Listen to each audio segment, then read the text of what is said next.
തുളസി ഗബ്ബാർ അങ്ങനെ അമേരിക്കയുടെ ചാര സംഘടനകളുടെ തലപ്പത്തെത്തിയിരിക്കുന്നു. തുളസി നമ്മൾ പേര് കേൾക്കുമ്പോൾ ഇന്ത്യക്കാരിയെന്ന് തോന്നും. ഇന്ത്യൻ ഒറിജിനായിട്ടുള്ള കമല ഹാരിസ് എന്നൊക്കെ പറയുന്നത് ഇന്ത്യൻ വംശജയാണെന്ന് തോന്നും. അങ്ങനെയല്ല. തുളസി അമേരിക്കക്കാരിയാണ്, മദാമ്മയാണ്. പക്ഷേ ചെറുപ്പത്തിലെ തന്നെ ഹിന്ദു വിശ്വാസത്തിൽ ആകൃഷ്ടയായി തുളസി എന്നുള്ള പേര് സ്വീകരിച്ചു. ഞാൻ അവരുടെ ഒരു വീഡിയോ കണ്ടിരുന്നു. എൻ്റെ പക്കൽ ഇപ്പോൾ ആ വീഡിയോ ഇല്ല, അല്ലെങ്കിൽ നമുക്ക് പ്രേക്ഷകരെ കാണിക്കാമായിരുന്നു. അവരിങ്ങനെ ഒരു വേദിയിൽ മൈക്കിന് മുന്നിൽ നിന്ന് ഹരേ കൃഷ്ണ എന്ന് പാടുന്ന ഒരു വീഡിയോ അത് ഞാൻ കണ്ടു.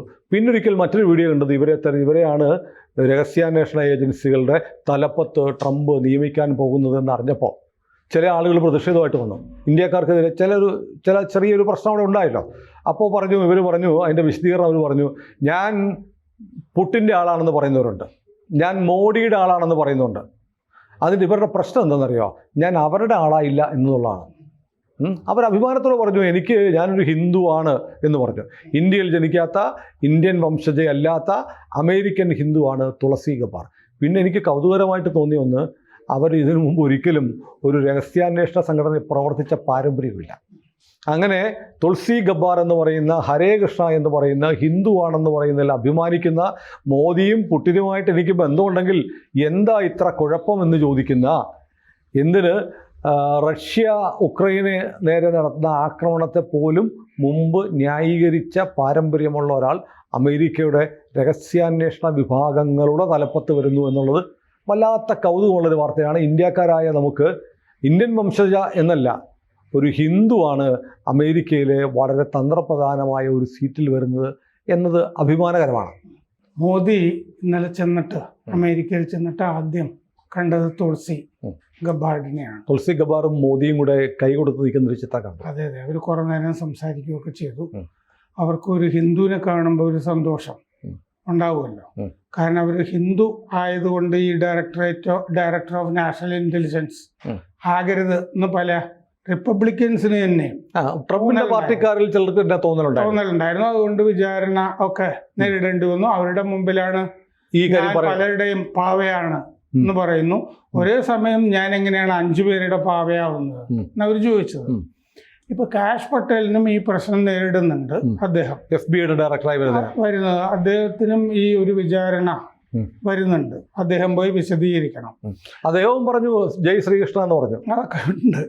അവിടെ ഭരണഘടനയുടെ ആർട്ടിക്കിൾ 6 പറഞ്ഞിട്ടുണ്ട്, പൊതു പദവിയിലേക്ക് വരുന്ന ആരുടെയും മതം നോക്കരുത് എന്ന് ഭരണഘടനയിൽ എഴുതി വെച്ചിട്ടുള്ളതാണ്. എന്നിട്ടാണ് ഈ മതം നോക്കിയിട്ടുള്ള വർത്തമാനമൊക്കെ അവർ അവിടെ നടക്കുന്നത്.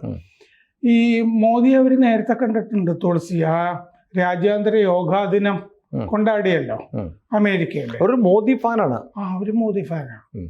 അപ്പൊ അന്ന് വീട്ടില് സൂക്ഷിച്ചിരുന്ന ഏറ്റവും പഴയ ഭഗവത്ഗീത അവര് മോദിക്ക് സമ്മാനിക്കുകയുണ്ടായി അന്ന് യോഗ ഡേക്ക് കണ്ടപ്പോ. ഇവരവിടെ സമോവ അവിടെയാണ് ജനിച്ചത്, അമേരിക്കയിൽ തന്നെയുള്ളത്. ഹരേകൃഷ്ണ പ്രസ്ഥാനത്തിൽ ആകൃഷ്ടയായിട്ട് അമ്മ ആണ് ഹിന്ദു മതത്തിൽ ചേർന്നത്. അപ്പൊ കുഞ്ഞുങ്ങളൊക്കെ ഹിന്ദുക്കള് തന്നെയാണ്. ഈ കുഞ്ഞുങ്ങളുടെ പേര് ഭക്തി, അതായത് തുളസിയുടെ ആണോ? അല്ല, അമ്മ സഹോദരങ്ങളുടെ പേരാ. എല്ലാവർക്കും ഹിന്ദു പേരുകളാണ്. ഭക്തി, ജയ്, ആര്യൻ, വൃന്ദാവൻ, ഇങ്ങനെയാണ് അമ്മ എല്ലാവർക്കും പേരിട്ടത്.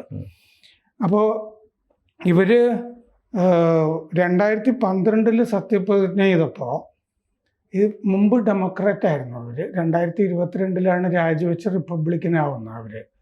അപ്പോൾ എലീറ്റിസ്റ്റ് കബാൽ ഓഫ് വാർ മോങ്കേഴ്സ് എന്നാണ് അവരന്ന് ഈ ഡെമോക്രാറ്റുകളെ പറ്റി പറഞ്ഞത്. ഉദ്യോഗോദയന്മാരായ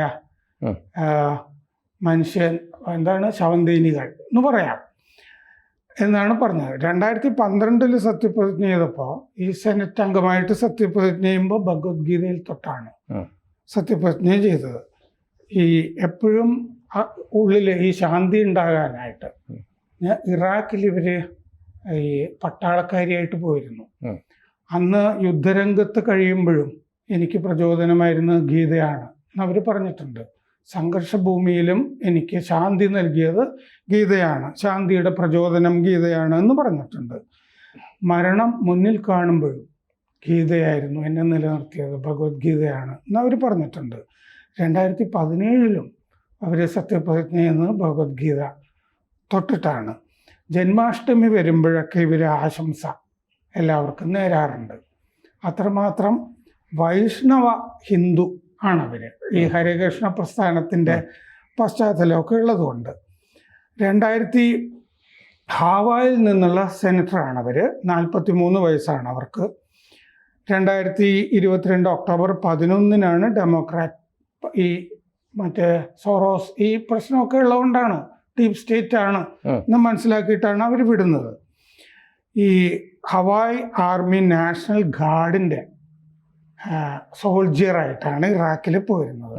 അത് കഴിഞ്ഞാണ് ഈ കോൺഗ്രസ് അംഗമായിട്ടൊക്കെ വരുന്നത്, രാഷ്ട്രീയത്തിൽ ചേർന്ന് മത്സരിച്ച് ജയിക്കുന്നതൊക്കെ. അപ്പോൾ 4 തവണ അംഗമായി. ഇപ്പോൾ ഈ 4 തവണ സെനറ്ററായി ആയി. 1 വർഷം അവർ ഫിലിപ്പീൻസിലുണ്ടായിരുന്നു. അത് കുടുംബത്തോടു കൂടി തന്നെ, അമ്മയും ആയിട്ടോ അച്ഛനും ഒക്കെ ആയിട്ട്. അച്ഛൻ സെനറ്ററാണ്, ഡെമോക്രാറ്റ് പാർട്ടിയിലാണെന്നേ ഉള്ളൂ. 1 വർഷം ഫിലിപ്പീൻസിലുണ്ടായിരുന്നു. അമ്മ മാത്രമാണ് ഹിന്ദു ആയത്. ഈ സിനിമാറ്റോഗ്രാഫർ അബ്രഹാം വില്യംസ് ആണ് ഭർത്താവ്. അച്ഛൻ്റെ പേര് മൈക്ക് ഗബാർഡ്. ഞാൻ അപ്പൻ എന്ന് പറയാത്തത് ഹിന്ദു ആയതുകൊണ്ടാണ് ഈ അച്ഛൻ എന്ന് പറഞ്ഞത്. അച്ഛൻ മൈക്ക് ഗബാർഡ് സെനറ്ററാണ്, ഡെമോക്രാറ്റിൻ്റെ. ഇവരെ ഈ സെനറ്റ് ഇൻ്റലിജൻസ് കമ്മിറ്റി ഹിയറിങ്ങിന് വിളിച്ചപ്പോഴാണ് അവർ ഞാൻ ഹിന്ദു ആയതിൽ അഭിമാനിക്കുന്നു എന്ന് ഇപ്പോൾ ഈയിടെ പറഞ്ഞത്. കാരണം എന്താണെന്ന് വെച്ചാൽ ഹിന്ദു ആയതുകൊണ്ട് അവർക്ക് ഡയറക്ടർ ഓഫ് നാഷണൽ ഇൻ്റലിജൻസ് ആകുന്നത് രാജ്യത്തിന് ഭീഷണിയാകും എന്ന് പറഞ്ഞിട്ട് 3-4 റിപ്പബ്ലിക്കൻ സെനറ്റേഴ്സും ഒക്കെ രംഗത്ത് വന്നിരുന്നു. അവർ ചോദ്യം ചെയ്തിരുന്നു. അപ്പോയിൻമെൻറ്റിനെ അനുകൂലിച്ചില്ല അവർ. അങ്ങനെയാണ് സ്വയം ഡിഫെൻഡ് ചെയ്യാനായിട്ട് ഇവർ ഹാജരാകുന്നത്. ഇപ്പോൾ കാഷ് പട്ടേലും അങ്ങനെ ഹാജരാകാൻ പോകുന്നു. അപ്പോൾ അവർ പറഞ്ഞു, എൻ്റെ നാമനിർദ്ദേശത്തെ എതിർക്കുന്നവർ എന്നെ ട്രംപിൻ്റെ, പുട്ടിൻ്റെ, അസദിൻ്റെ, സിറിയയിലെ അസദിൻ്റെ ഏതോ ഒരു ഗുരുവിൻ്റെ, മോദിയുടെ പാവയാണ് ഞാൻ എന്ന് പറയുന്നു. ഒരേ സമയം 5 പേരുടെ പാവയാവുന്നത് എങ്ങനെയാണ് എന്ന് പറഞ്ഞു തന്നാൽ കൊള്ളാം എന്നവർ പറഞ്ഞു. ഞാൻ ആരുടെയും പാവയല്ല. അസദ്, ഗദ്ദാഫി തുടങ്ങിയ ഒരു ഏകാധിപതിയുടെയും പാവയല്ല. ഞാൻ അൽ-ഖ്വയ്ദയെ വെറുക്കുന്നു. ഇസ്ലാമിക തീവ്രവാദികൾക്കൊപ്പം നിൽക്കുന്ന നേതാക്കൾ നമുക്കുണ്ട്. അവരെ ഈ തീവ്രവാദികളെ എപ്പോഴും ഇവർ റിബലുകൾ എന്ന് പറഞ്ഞാണ് ചുരുക്കി കാണാറ്. വെള്ളപൂശം. ആ കൂട്ടത്തിൽ ഞാനില്ല. അപ്പോൾ ഇവരുടെ ഈ ഹിന്ദുത്വത്തെ ചോദ്യം ചെയ്തവരെ അവർ വിമർശിച്ചുകൊണ്ട് പറഞ്ഞു, എൻ്റെ ഹിന്ദുമത ആത്മീയ പാതയെപ്പറ്റി കൂടുതൽ അറിയേണ്ടവർ ഇനിയുള്ള ദിവസങ്ങളിൽ എൻ്റെ എക്സ് അക്കൗണ്ട് നോക്കിയാൽ മതി. ഞാൻ കൂടുതലായിട്ട് ഹിന്ദുമതത്തിനെ പറ്റി പറയുന്നതായിരിക്കും എന്ന് പറഞ്ഞു. ഇനി കൂടുതൽ അതായത് ഞാൻ ഈ പണി നിർത്താൻ പോകുന്നില്ല, ഇനി ഞാൻ കൂടുതൽ പറയാൻ പോവാണ്. അതെ, കൂടുതൽ ഇനി പറയുന്നതായിരിക്കും എന്ന് പറഞ്ഞു. അപ്പോൾ 2020 ഡെമോക്രാറ്റുകളുടെ പ്രസിഡന്റ് സ്ഥാനാർത്ഥിയുമായിരുന്നു തുളസി ഗബാർഡ്. ഈ തുളസി ഈ ഹിന്ദുമതത്തിൽ നിൽക്കുന്നതിൻ്റെ നേരത്തെ പറഞ്ഞല്ലോ, ഈ ബോബി ജിൻഡൽ എന്ന് പറഞ്ഞിട്ടൊരു വിദ്വാനുണ്ട് അവിടെ, ഇന്ത്യൻ വംശജൻ. ഇയാൾ അമേരിക്കയിലെ രാഷ്ട്രീയത്തിൽ വേരുറപ്പിക്കാൻ വേണ്ടി എന്ത് ചെയ്തു എന്ന് പറഞ്ഞാൽ ഹിന്ദു ആയ ഇയാൾ ക്രിസ്തു മതത്തിൽ ചേർന്നു. അത് ശരി. തുളസി അത് ചെയ്തില്ല. തുളസി ചെയ്തില്ലെന്ന് മാത്രമല്ല, ഹിന്ദു ആയാലും അഭിമാനിക്കുന്നു എന്ന് പറഞ്ഞു. ഞാൻ ഇനി എന്താണ് പറയാൻ പോണെന്നാൽ അടുത്ത ദിവസം കണ്ടോന്നും പറഞ്ഞു. അതായത് ഇവർക്ക് വേണമെങ്കിൽ ഈ നിയമനം റദ്ദാക്കാൻ അധികാരമുള്ള കൗൺസിലിന്റെ മുന്നിലാണ് പറഞ്ഞത്, കമ്മിറ്റിയുടെ മുമ്പിലാണ് അവര് ഈ വിശദീകരണമൊക്കെ നടത്തിയത്. ഞാൻ എന്തുകൊണ്ട് ഹിന്ദു എന്നതിൽ അഭിമാനിക്കുന്നു. പല ഹിന്ദുക്കൾക്കും ഇല്ലാത്ത സമയത്താണ് ഇത്. അവിടെ തന്നെ ജനിച്ചു വളർന്ന ഒരാള് ഞാൻ ഹിന്ദുവാണ്. മാത്രമല്ല അവർ ഈ മോദി അങ്ങോട്ട് ചെല്ലുന്നത് നോക്കിയിരുന്നത് പോലെയാണ്. ലാൻഡ് ചെയ്ത് ഒട്ടും താമസിയാതെ മോദിയുമായിട്ട് സംസാരിച്ചു അവര്. മാത്രമല്ല ഈ എന്തൊരു ധൈര്യമാണ് ഈ ട്രംപ് തന്നെ കാണിക്കുന്നത്.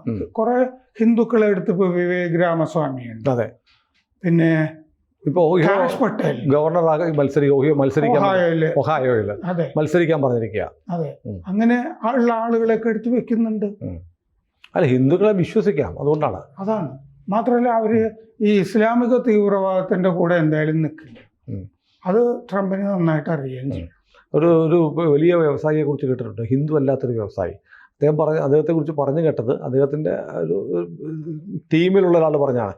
ഞാൻ നോക്കുമ്പോൾ അദ്ദേഹത്തിൻ്റെ പ്രൈവറ്റ് സെക്രട്ടറിയുടെ പേര് ഹിന്ദുവാണ്. പുള്ളി ഹിന്ദുവാണ് പ്രൈവറ്റ് സെക്രട്ടറി. അപ്പോൾ ഞാൻ അദ്ദേഹത്തെ ഒരിക്കൽ പരിചയപ്പെട്ടപ്പോൾ ഞാൻ ഇങ്ങനെ അടുപ്പമായി കഴിഞ്ഞപ്പോൾ ഞാൻ ചോദിച്ചു, അല്ല ഇതെന്താണ് ഈ പ്രധാനപ്പെട്ട പോസ്റ്റുകളിലൊക്കെ ഒന്നെങ്കിൽ ഹിന്ദു അല്ലെങ്കിൽ ക്രിസ്ത്യാനിയാണല്ലോ. അവിടെ പുള്ളി പറഞ്ഞു മറുപടി പ്രൈവറ്റ് സെക്രട്ടറി എന്നോട് പറഞ്ഞു, അതങ്ങനെയാണ്, സാറിൻ്റെ നിർദ്ദേശമുണ്ട് കീ പോസ്റ്റുകളിലൊക്കെ നമ്മുടെ ആളുകൾ വേണ്ടാതെ, പ്രത്യേകിച്ച് അക്കൗണ്ട്സ് ഒക്കെ കൈകാര്യം ചെയ്യുന്ന സ്ഥലത്ത് വേണ്ട എന്ന് പറഞ്ഞു. എന്നൊരു കഥയല്ല, എൻ്റെ അനുഭവമാണ്. അങ്ങനെ ഒരു കഥയുണ്ടായി. ആളുടെ പേര് ഞാൻ പറയുന്നില്ല. അമേരിക്കയിലെ ഏറ്റവും പഴയ കവികളൊക്കെ, ഈ തോറോയൊക്കെ പോലുള്ള കവികളൊക്കെ ഹിന്ദു മതത്തിനെ പറ്റി എഴുതിയിട്ടുള്ള ആളുകളാണ്. നമ്മളൊക്കെ പഠിക്കുമ്പോൾ ഏറ്റവും പ്രധാനപ്പെട്ട ഒരു കവിയാണല്ലോ ടി.എസ്. എലിയറ്റ്.